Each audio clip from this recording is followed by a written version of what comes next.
As COVID-19 restrictions gradually ease up around the world, companies are now grappling with a new normal of hybrid work arrangement, Asia-Pacific region, with leaders there being more open to granting complete flexibility to employees. However, a report has found that 94% of Singaporean hybrid workers are suffering from stress, well above the global average of 86%. This news article got the CEO thinking about the impact of hybrid work, and they approached the consultant. I'm the CEO of the Face Mentor. We are currently using hybrid work model, and I'm really concerned about the mental health of our employees. Based on the hybrid system that you currently have in place, the following could be the disadvantages.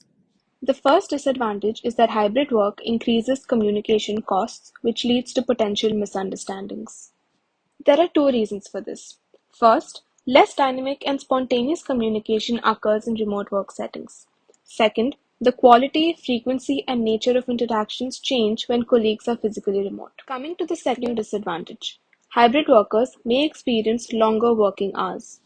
A study conducted by SASAC pointed out that ICT mobile workers and teleworkers work longer hours under hybrid environments, as the overlap between part of the work and family can lead to conflicts between work and life activities.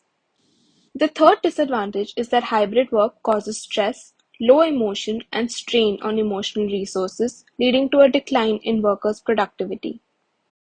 Predictable and consistent working routines are important for building stability. However, hybrid work requires workers to switch between two workplaces and carry out two different sets of daily working habits, resulting in mental fatigue and increased stress. Hybrid work causes a decline in productivity. It puts employees at risk of decision fatigue, which is damaging to their focus and productivity. I didn't think of these disadvantages before, so how will these negative effects on employees, on the company's operation and its own development? Remote communication means it is inevitable that there will be omissions. The communication between employees and managers in hybrid work cannot be responded to in a timely and effective manner. The efficiency is very low. It is therefore employees' emotional communication is another big problem.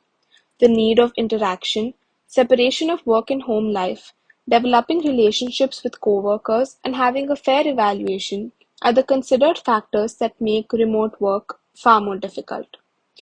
The following would be required for managers.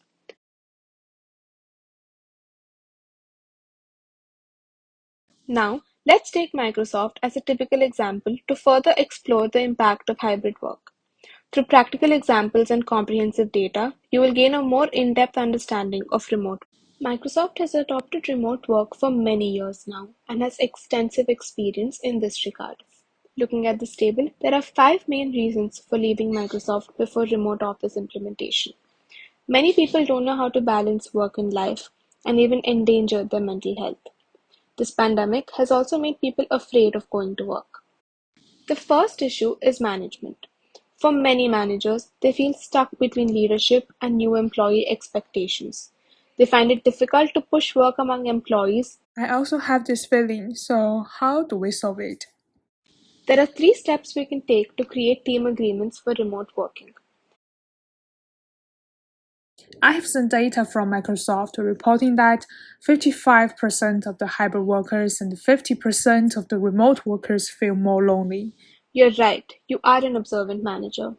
In response to this phenomena, companies should prioritize time to allow employees to connect in deeper, more authentic ways beyond the to-do list, and also foster a culture that rewards physiological safety so employees can be vulnerable when needed and lean on each other for support. I have heard some employees complain that they are working longer hours than they used to be. Do you know the reasons behind it? Well, while people are working more flexible hours and commuting less, people are actually attending more meetings. In addition, employees are sending more chat messages to communicate work. From the table, we can see that we're spending more time with those we work closely with, but much less time with the broader network of people. There are 3 solutions. It is possible to split office work to remote work, roughly 60 to 40%, face-to-face meetings for creative collaboration, and virtual meetings for daily agendas. Global telecommunications company Vodafone has its staff working in the office 2 to 3 days a week to encourage face-to-face communication, co-creation, and inspiration. To summarize, these are the recommendations we would ask you to implement. The first one is to create a shared and concise framework for hybrid work. Choose and coordinate a set of remote collaboration tools, like Slack for example, for the team to use and ensure everyone understands how to use them.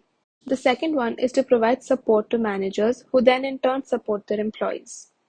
Business unit managers should act as coaches by supporting and offering feedback while balancing workload. Effective leadership and support can reduce stress levels and also increase job satisfaction for managers, leading to better mental health outcomes. The third one is to maintain a stable workforce and corporate culture by federating teams. Effective leadership in a hybrid team requires nurturing team spirit and social connections through collective breaks and celebrating successes. Hybrid work can also benefit talent retention and increase employee satisfaction and loyalty. Fostering team spirit and social connections can improve employee well-being by reducing feelings of isolation and loneliness, while increased job satisfaction and loyalty can lead to better mental health outcomes. The fourth one is to maintain a participatory approach to implement a model that aligns with stakeholder and employee expectations. By addressing key questions about the benefits and risks of hybrid work, which jobs can be held remotely, and how to maintain employee satisfaction and cohesion, companies can adopt hybrid work models that meet the needs of the organization and employees. The pandemic has increased the urgency for companies to rethink work management. Remote work is not suitable for all tasks. Hybrid work therefore needs to be treated as a strategic concern, considering its costs and benefits carefully.